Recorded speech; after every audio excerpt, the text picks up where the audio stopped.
एक गांव था जिसमें सभी किसान रहते थे और वह सभी किसान बहुत ही गरीब थे, जिसके कारण वो लोग अपने खेतों में बहुत मेहनत करते थे। इस गांव में एक गरीब आदमी रामू अपनी पत्नी गौरी के साथ रहता था। वह बेचारा बहुत मेहनत करता था, लेकिन फिर भी अपना घर चलाने में असमर्थ था। लेकिन उसकी पत्नी गौरी बहुत ही चतुर और बुद्धिमान थी। गौरी बहुत मेहनत कर ली, पर कुछ समझ नहीं आ रहा कि इस बार फसल अच्छी होगी भी या नहीं। बारिश भी ठीक से नहीं हुई है और हम चाहे जितना अपने खेतों में मेहनत कर लें, लेकिन हर साल हम लोगों का रोना धोना ही रहता है। पता नहीं कब हमारी फसल अच्छी होगी और हम लोग खुशी की जिंदगी जी पाएंगे। चिंता क्यों करते हो जी? भगवान ने चाहा तो सब अच्छा होगा। चलो पहले तुम हाथ मुंह धो लो, मैं गर्मा गर्म रोटी और सब्जी ले आते हैं जिसे आप खा लो। देखो रामू, हर समस्या का हल होता है, हिम्मत मत हारो। मैं कुछ सोच रही हूं, अगर तुम भरोसा रखो तो शायद हम इस मुसीबत से निकल सकते हैं। गौरी, आखिर तुम ऐसा क्या सोच रही हो जिसके चलते हम इस मुसीबत से बाहर निकल सकते हैं? अभी सब बताना ठीक नहीं है, पहले फसल की कटाई हो जाने दो, तब मैं तुम्हें सब समझाऊंगी। इसीलिए पहले फसल की कटाई करो, फिर सभी बात समझना। रामू के चेहरे पर चिंता के बादल छाए रहते हैं, पर गौरी की आत्मविश्वास भरी मुस्कान उसे थोड़ी राहत देती है।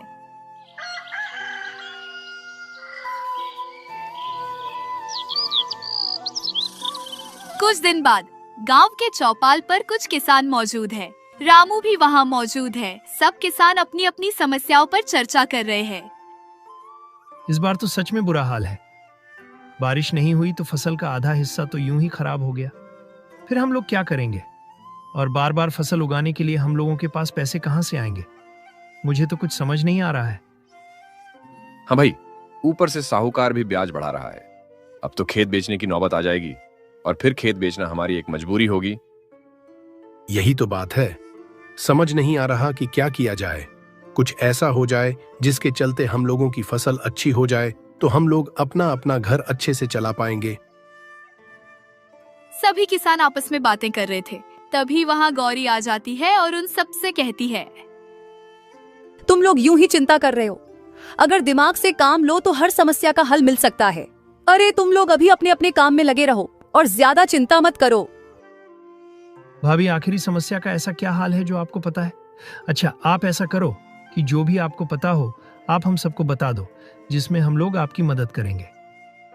अभी नहीं, सही समय पर बताऊंगी, पर एक बात का भरोसा रखो, इस बार फसल का नुकसान नहीं होगा। आप बस भगवान पर भरोसा रखो और मेहनत करते रहो। किसान एक दूसरे की तरफ देखते हैं। रामू गौरी की ओर देखा है। उस गौरी की आंखों में उत्साह की चमक दिखाई देती है और उसे अपनी पत्नी पर भरोसा था कि वह कुछ न कुछ उपाय जरूर बताएंगी।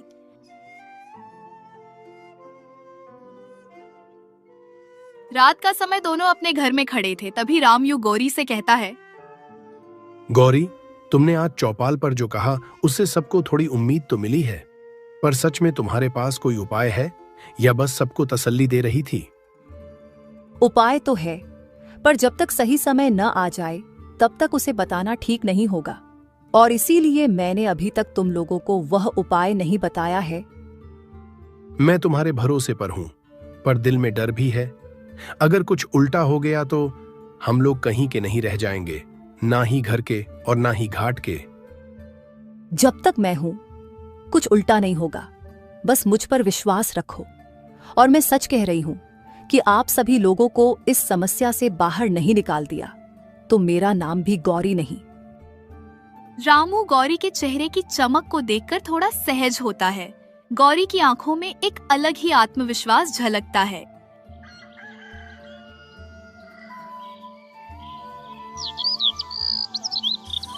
अगले दिन सुबह होते ही गौरी अपने सामने कुछ अनाज के बीज रखकर बैठी थी। तभी रामू गौरी से पूछता है, ये क्या कर रही हो गौरी, और यह अनाज के बीज सामने क्यों रखकर बैठी हो? बस फसल को बचाने का तरीका खोज रही हूं। फसल को बचाने का तरीका सिर्फ इन अनाज के दानों से? गौरी, तुम आखिर कहना क्या चाहती हो? अभी तो मैं कुछ नहीं कहना चाहती हूँ, लेकिन हाँ, देखना कुछ दिनों में इसका असर दिखेगा। रामू की आंखों में संदेह है, गौरी के चेहरे पर आत्मविश्वास। ये रहस्य क्या है? गौरी, तुम इन अनाज के दानों से फसल बचाने की बात कर रही हो? ये कैसे मुमकिन है? बस थोड़ा धैर्य रखो। ये सिर्फ अनाज के दाने नहीं हैं, इनमें समझदारी भी छिपी है। मैं तुम्हें सब समझाऊंगी, पर पहले मुझे कुछ तैयारी करनी होगी। गौरी, तुम क्या तैयारी करेगी और कहां तैयारी करोगी? खेत में जाने की तैयारी। आज मुझे तुम्हारे साथ खेत पर चलना है। रामू के चेहरे पर उलझन के भाव है। उसे समझ नहीं आ रहा कि गौरी क्या करने वाली है। शाम का समय, गौरी और रामू खेत में खड़े हैं। देख रही हो गौरी, ये हाल है हमारे खेत का। यहां से कुछ भी उगने की उम्मीद नहीं है। तुमने कभी गौर किया है कि जमीन के नीचे पानी हो सकता है? हर जगह जमीन के नीचे पानी होता है। क्या मतलब? बारिश तो हुई ही नहीं, तो पानी कैसे होगा? और अगर इसके नीचे पानी ही होता तो हमारी फसल बहुत अच्छी तैयार होती। पानी हो या ना हो, पर इस मिट्टी के नीचे कुछ छिपा है। हमें उसे खोजने की जरूरत है, और मैं एक छोटा सा प्रयोग करना चाहती हूँ। कैसा प्रयोग गौरी? आखिर तुम यहाँ इसे देखकर कुछ सोच रही हो क्या, और तुम्हें कुछ पता चल रहा है? ये मिट्टी सूखी जरूर है, पर इसमें जान है। अगर इसे सही ढंग से सींचा जाए तो इसमें फसल फिर से लहलहा सकती है। गांव में जितने लोग कह रहे हैं कि मिट्टी ज्यादा खराब है, लेकिन उतनी ज्यादा खराब भी नहीं है। माना कि हम इसमें किसी भी फसल के बीज बो देंगे, लेकिन फिर पानी कहां से लाएंगे? नहर सूखी पड़ी है और कुआं भी खाली है। यही तो चतुराई है। पानी तो आसमान से नहीं बरस रहा, पर हमें अपने हाथ से पानी बरसाना होगा। हाँ, और ये काम मैं आज रात को शुरू करूंगी। रामू को गौरी की कुछ बात समझ में नहीं आ रही थी, लेकिन फिर भी वह चुपचाप का रहता है। शाम होते ही गौरी फिर से वही बीजों को लेकर बैठ जाती है। कभी रामू उससे पूछते हुए कहता है, गौरी, अब तो बता दो कि तुम इन बीजों का करने क्या वाली हो, जैसे कि हमारी फसल अच्छी तैयार हो जाएगी। ये बीज साधारण बीज नहीं है। मैंने इन्हें कुछ जड़ी बूटियों के साथ मिलाकर तैयार किया है। अगर इन बीजों को जमीन में बोया जाए और हल्का सा पानी दिया जाए तो ये मिट्टी की नमी को बढ़ा सकते हैं। क्या ये मुमकिन है? और इनके चलते हमारी फसल भी अच्छी खासी तैयार हो जाएगी। हाँ, मुझे अपनी माँ से ये विद्या मिली थी। हमारे पुरखों के पास ऐसे बीज होते थे जो जमीन की सेहत को सुधार सकते थे, और मुझे इन बीजों पर पूरा भरोसा है कि यह अपना काम जरूर दिखाएंगे। ठीक है गौरी, अगर ऐसी बात है तो मैं तुम्हारा साथ जरूर दूंगा। रामू को ज्यादा कुछ तो समझ में नहीं आया था, लेकिन रामू ने गौरी पर विश्वास करके उसका हौसला बढ़ाया।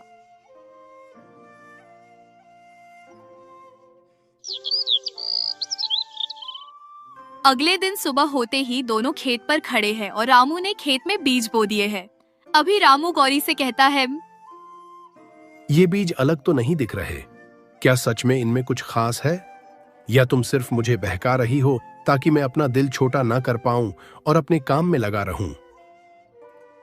धैर्य रखो रामू, देखना कुछ ही दिनों में इसका असर दिखेगा, और असर ऐसा दिखेगा जिससे सारे गांव वाले भी देखकर चौंक जाएंगे और मुझसे यही बीज लेने की कोशिश करेंगे। बस अब कुछ दिन रुक जाओ। अगर ये बीज काम कर गए तो हम कर्ज से भी बच जाएंगे और गरीब लोगों की मदद भी कर पाएंगे। फिर हम लोग इतने ज्यादा गरीब और गिरे हुए नहीं रहेंगे, हमारी भी तकदीर पलट जाएगी। और अगर काम न किया तो भी हम हिम्मत नहीं हारेंगे, बल्कि दोबारा कुछ न कुछ उपाय करके दूसरे बीज बोलेंगे। रामू गौरी की तरफ देखता है। गौरी के चेहरे पर आत्मविश्वास की चमक है। रामू के मन में भी थोड़ी सी उम्मीद जाग उठती है।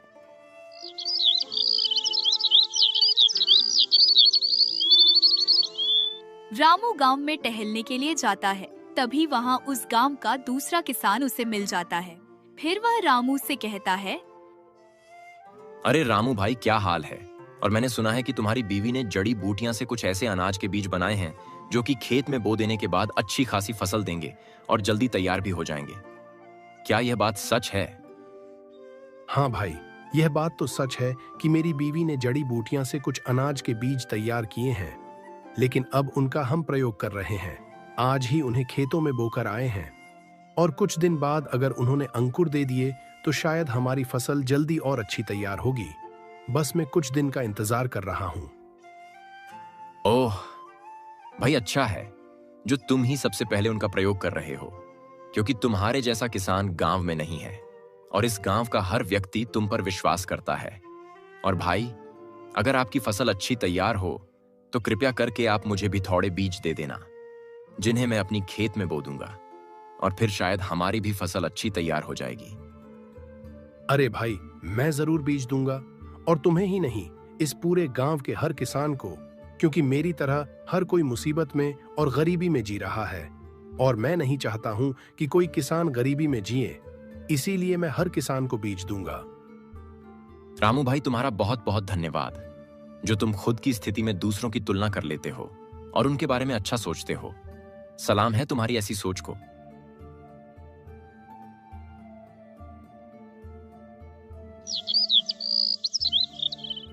तीन दिन बाद शाम का समय, रामू और गौरी खेत पर है। रामू की आंखों में आश्चर्य है। जहां गौरी ने बीज बोए थे वहां हरे हरे अंकुर निकल आए हैं। गौरी, ये कैसे हुआ? ये तो सच में अंकुर फूट गए। अब तो मुझे लगता है कि ये बीज बहुत अच्छे हैं और ये जल्द ही हमें फसल देंगे और फिर हम हर बार इन्हीं को बोया करेंगे। मैंने कहा था ना, मिट्टी में जान है, बस उसे सही देखभाल की जरूरत थी। और देखो, इन्होंने कितने अच्छे अंकुर दिए हैं। गौरी, तुमने तो कमाल कर दिया। अगर इसी तरह बाकी फसल भी बच गई तो हम सच में कर्ज से मुक्त हो सकते हैं। गौरी, आज मैं बहुत खुश हूं और मुझे तुम पर गर्व है। अब हमें सही समय पर सही कदम उठाने होंगे। ये तो बस शुरुआत है, आखिरी देखना कि कैसा होगा। बस कुछ समय का इंतजार करो। रामू गौरी की तरफ देखता है। उसके चेहरे पर राहत और खुशी के भाव हैं। गौरी के चेहरे पर आत्मविश्वास की चमक बरकरार है।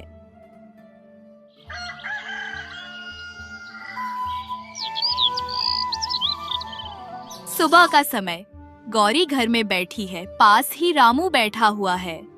दोनों के चेहरों पर आशा और चिंता का मिला जुला है। गौरी के सामने वही बीज रखे हुए थे। गौरी, जिन बीजों को तुमने बोया था उनसे अंकुर तो फूट गए हैं, पर ये काफी नहीं है। अगर बाकी खेत की फसल नहीं बची तो ये छोटा सा हिस्सा हमें कर्ज से नहीं बचा पाएगा। हमें और उपाय भी करने होंगे। जानती हूं, पर ये छोटी सी शुरुआत ही हमें आगे का रास्ता दिखाएगी। पहले मैं देखना चाहती थी कि ये बीज सही से उगते भी हैं या नहीं। अब जब अंकुर फूट गए हैं तो बाकी खेत को भी बचाया जा सकता है। इसके लिए हमें गांव के दूसरे किसानों को साथ लेना होगा। अगर सब मिलकर इस तरीके को अपनाएं तो पूरा गांव इस मुसीबत से बच सकता है। क्या बाकी किसान तुम्हारी बात मानेंगे? वे तो पहले ही हिम्मत हार चुके हैं। मुझे तो नहीं लग रहा है कि वो तुम्हारी बात मानेंगे। मानेंगे। जब उन्हें इस खेत के अंकुरों के बारे में पता चलेगा तो उनके भीतर भी आशा जागेगी। पर इसके लिए हमें सही ढंग से बात करनी होगी, तभी वो हमारी बात पर विश्वास करेंगे। रामू गौरी की ओर देखता है। उसकी आंखों में संदेह है, लेकिन गौरी के आत्मविश्वास को देखकर उसे भरोसा होने लगता है। गांव की चौपाल। गांव के सभी किसान एक जगह इकट्ठा है। उनके चेहरों पर चिंता और थकान के भाव है। कुछ किसान आपस में धीरे धीरे बात कर रहे हैं। गौरी और रामू चौपाल के बीच खड़े हैं। भाइयों, हम सबकी हालत एक जैसी है। फसल सूख रही है, कर्ज बढ़ रहा है और बारिश का नाम और निशान नहीं है। यही तो हम सब कह रहे हैं रामू। अब तो खेत बेचने की नौबत आ रही है। अब तो घर चला पाना भी मुश्किल हो गया है। पर हमारे पास एक रास्ता है। मेरी गौरी ने ऐसा उपाय निकाला है जिससे फसल को बचाया जा सकता है। मैंने कुछ खास बीज तैयार किए हैं। ये बीज मिट्टी की नमी को बनाए रखते हैं और फसल की जड़ों को मजबूत करते हैं। मैंने अपने खेत के एक हिस्से में इन बीजों को बोया था। अब वहां अंकुर निकल आए हैं। ये कैसे मुमकिन है? बिना पानी के अंकुर कैसे फूट सकते हैं? मुझे तो तुम्हारी बात पर विश्वास भी हो रहा है। ये बीज खास जड़ी बूटियों से तैयार किए गए हैं। अगर हम इन्हें सही तरीके से बोए और थोड़ा थोड़ा पानी दें तो बाकी फसल भी बच सकती है। पर अगर ये तरीका काम न किया तो? अगर काम न किया तो नुकसान क्या होगा? वैसे भी फसल तो पहले ही सूख रही है, पर अगर ये तरीका काम कर गया तो पूरा गांव कर्ज से बच जाएगा। हाँ, तुम हम लोगों को वही बीज दे दो, हम लोग भी उन्हें वो लें। हाँ, मैं तुम लोगों को बीज जरूर दूंगी, बस तुम लोग अब नैनो की तैयार करो।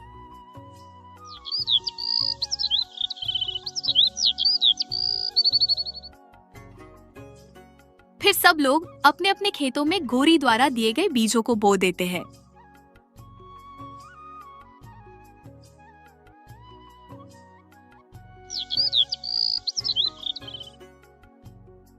कुछ दिन बाद सबकी फसल अच्छी तैयार हो जाती है।